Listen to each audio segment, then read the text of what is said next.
Hakim ibn Hazami. Në Mekë gjenden 4 persona më të zhveshurit nga politeizmi dhe më të dëshiruarit për të pranuar fenë islame. Njëri prej tyre është Hakim ibn Hazami, Muhamedi a.s. Lexuesi i nderuar, a ke dëgjuar apo lexuar për jetën e këtij sahabi? Historia ka shënuar në analet e saj se Hakimi është i vetmi njeri që ka lindur brenda në Qaben e madhëruar. Rrëfimi për lindjen e tij në pika të shkurtra është ky. Nëna e tij me një grup shoqesh hyri brenda në Qabe për të shikuar atë. Atë ditë, Qabeja ishte e hapur për një rast të caktuar. Në atë kohë, e ama e Hakimit ishte shtatzën dhe befas ndjeu dhembjet e lindjes. Ajo ishte brenda saj dhe nuk arriti të dalë prej Qabes. Asaj i është sjell një postigje dhe mbi të e lindi fëmijën e saj. Fëmija i porsalindur ishte Hakim ibn Hazam ibn Huveilidi. Ai është i birit vllait të nënës së besimtarve, Hatixhe bintu Huveilidit, Allahu e mëshiroft. Hakimi u rit në një familje me preardhje fisnike, të respektuar dhe të pasur. Përveç kësaj, ai ishte i mençur, i ndershëm dhe i vyeshëm. Andaj fisi i tij e emëroi prijes të vet dhe i besoi një detyrë të caktuar për të ndihmuar njerëzit. Ai ndante nga pasuria e vet për nevojat e vizitorëve të Qabes në kohën e ignorancës. Ishte i urtë dhe shok besnik i Resulullahut a.s. edhe para se i të shpallej pejgamber. Edhe pse ishte 5 vjet më i moshuar se pejgamberi a.s., megjithatë ai ishte korrekt ndaj tij, sillej njerëzishëm dhe kënaqej në shoqëri dhe në ndenja me të. Kurse pejgamberi a.s.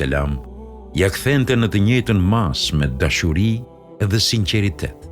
Pastaj u zhvilluan marrëdhëniet e afërta, të cilat u forcuan edhe më shumë kur pejgamberi a.s. u martua me hallën e Hamzait, Hatixhe bintu Huveilidin, Allahu e mëshiroft. Ndoshta do të jeshi mahnitur, lexuesi i nderuar, pas tërë kësaj që rrëfyem për marrëdhëniet me lidhshmërinë e Hakimit me pejgamberin a.s., kur do të mësosh se ai nuk e pranoi fenë islame deri në ditën e çlirimit të Mekës, në kohën kur kishin kaluar më se 20 vjet që kur Muhamedi a.s. ishte shpallur pejgamber. Por një njeri si që ishte Hakimi, të cilit Allahu i kishte dhuruar atë mendje të shquar dhe i kishte mundësuar të ketë farefisni me pejgamberin a.s., mendohej se do të ishte nga radhët e besimtarëve të parë, prej atyre që do ta legalizonin thirrjen e pejgamberit dhe do të udhëzohej nga udhëzimet e tij. Por ajo ishte dëshira e Allahut. Çfarë dëshiron ai, ashtu edhe bëhet.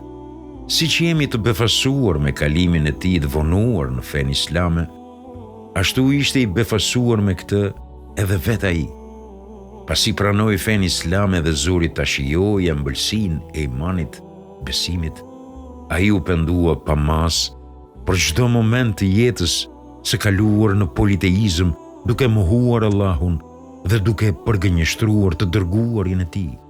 Kur ai e pranoi islamin, i biri i tij e kishte parë duke qarë dhe e pyeti: "Pse qan o baba?" "Gjëra të shumta më bëjnë të qaj", ja ktheu ai. "E para, vonesa ime për ta pranuar fenë islam. Më kanë kaluar situatat volitshme dhe të shumta, dhe sikur ta shpenzoja tërë arin që ka toka, nuk do të arrija asgjë nga ato. Allahu më shpëtoi në betejën e Bedrit dhe të Uhudit, kur pata thënë, nuk do t'i ndihmoj Kurejshitët kundër pejgamberit e as që do të dal nga Meka. Megjithatë, u detyrova të ndihmoj Kurejshitëve. Pastaj sa herë që interesohesha për fenë islame, shikoja burrat e mbetur Kurejshit, të cilët ishin të moshuar dhe ishin të lidhur ngushtë me çështjen e ignorancës, Atëre edhe unë veproja njësoj si ata dhe pëlqeja një gjë të tillë. Si kur të mos veproja ashtu. Asgjë nuk na ka quar në humner, vetëm se veprimi ynë i ngjashëm me veprimet e gjyshërve dhe prisëve tanë.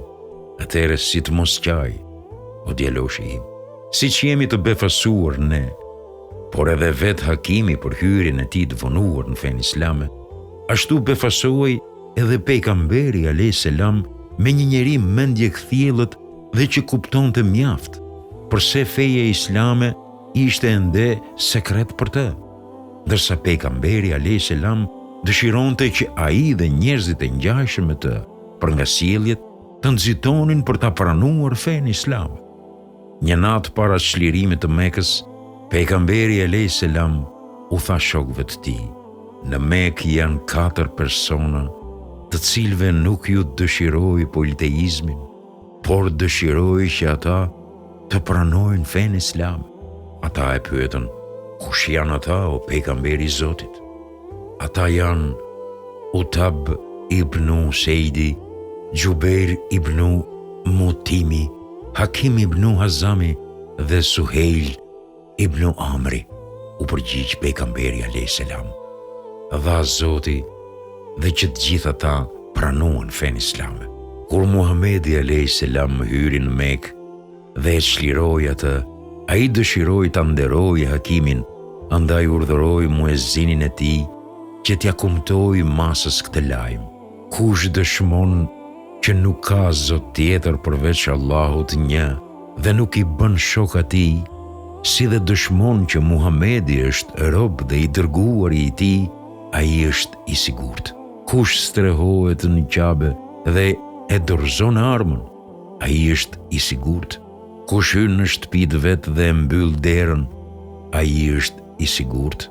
Kush hyn në shtëpitë e Ebu Sufjanit, ai është i sigurt. Dhe kush hyn në shtëpitë Hakim ibn Hazamit, ai gjithashtu është i sigurt." Shtëpia e Hakim ibn Hazamit ishte në fund të Mekës, kurse ajo e Ebu Sufjanit ishte në krye të saj. Hakimi pranoi fenë islame me aq përkushtim sa që ja pushtoi shpirtin, kurse imani ja përzeu gjakun dhe ja tërëzoi zemrën. Ai i shtroi vetes detyrë që ta kompensoj gjithë atë që ka humbur, ta mbuloj me vepër të mirë çdo veprim të bërë kundër pejgamberit alayhis salam, gjersa ishte jo musliman. Tani e tutje, ai do ta shpenzoi për të mirën e tij. Hakimi e realizoi betimin e dhënë. Daru en-Nedve, shtëpia e lashtë dhe historike, u bë pronë e tij. Në atë shtëpi kurejshitët më parë mbanin kuvendime në kohën e ignorancës dhe mu aty të boheshin kryeparët dhe prisit e tyre që të bëjnë komplot ndaj të dërguarit të Zotit. Hakimi dëshiroi që të lirohet dhe ta braktisat shtëpi dhe dëshironte t'ia sajojë perden e harresës asaj të kaluare të urryer, prandaj e shiti atë për 100.000 dirhem. Atëherë një djalosh kurejshit i tha: "A e shite vendin më të nderuar të kurejshitëve, o xhaxha?" Hakimi ju përgjigj: "Larg je nga e vërteta, o djalosh. Të gjitha vendet e respektuara na dolën nga dora dhe nuk ka mbetur asgjë tjetër përveç devotshmërisë, sepse unë nuk e kam shitur atë shtëpi për asgjë, por vetëm që me çmimin e saj ta blej një shtëpi në xhenet. Dëshmoj para jush se mjetet e fituara prej saj do t'i shpenzoj në rrugën e Allahut të lartë madhruar." Hakimi e bëri haxhin pasi pranoi fenë islame, ndërsa para vetes qoi 100 vetë zgjedhura për sevapet mëdha dhe të gjitha ato i therrën kurban për Allahun. Në haxhin tjetër, ai u ndal në Arafat. Me vete kishte 100 robër të tij dhe në qafën e secilit vendosi nga një qafore të arit në të cilat shkruante: "Për hir të Allahut të lartë madhëruar, janë të lirë nga Hakim ibn Hazami." Pastaj i liroi që të gjithë. Ndërkaq në haxhin e tij të tretë, para vetes qoi 1000 dele të zgjedhura, kurse në Mina të gjithë i theri kurban për Allahun dhe me mishin e tyre ushqeu muslimanët e varfër. Pas betejës së Hunenit, Hakimi kërkoi pasuri nga pejgamberi alayhis salam e ai i dhuroi. Hakimi kërkoi përsëri e pejgamberi alayhis salam prapidha, derisa pasuria që mori arriti në 100 deve. Në atë kohë ai ende ishte i ri në fen islame. Atëherë i dërguari alayhis salam i tha: "O Hakim, kjo pasuri është e ëmbël dhe e dashur për shpirtin. Kush e merr këtë me kënaqësinë e shpirtit, për të është i bekuar. Por kush e merr me lakmi të shpirtit, ai nuk është i bekuar, por është sikur ai i cili ha dhe nuk ngopet, sepse dora e cila jep është më e mirë se ajo e cila shtrihet për të marrë." Kur i dëgjoi fjalët e pejgamberit alayhis salam, Hakimi tha: "O Resulullah, për atë i cili të ka dërguar ty me të vërtetën, nuk do të kërkoj më asgjë prej askujt, derisa të kaloj prej kësaj jete, derisa të vdes." Hakimi e mbajti si duhet fjalën që i kishte dhënë. Gjatë sundimit të Ebu Bekrit, e thirrën disa herë me qëllim që ta marrë atë që i takonte prej arkës shtetërore të shtetit musliman, por ai refuzoi. Kur Omeri e mori pushtetin, edhe ai e ftoi që ta marrë hakun e vet, por ai përsëri refuzoi. Atëherë, Omeri u ngrit në mesin e njerëzve dhe tha: "Dëshmoj o musliman, se unë e thirra Hakimin ta marrë pasurinë që i takon, por ai refuzoi." Hakimi ju përmbajt parimit të vet të njohur dhe nuk pranoi asgjë prej askujt derisa vdiq.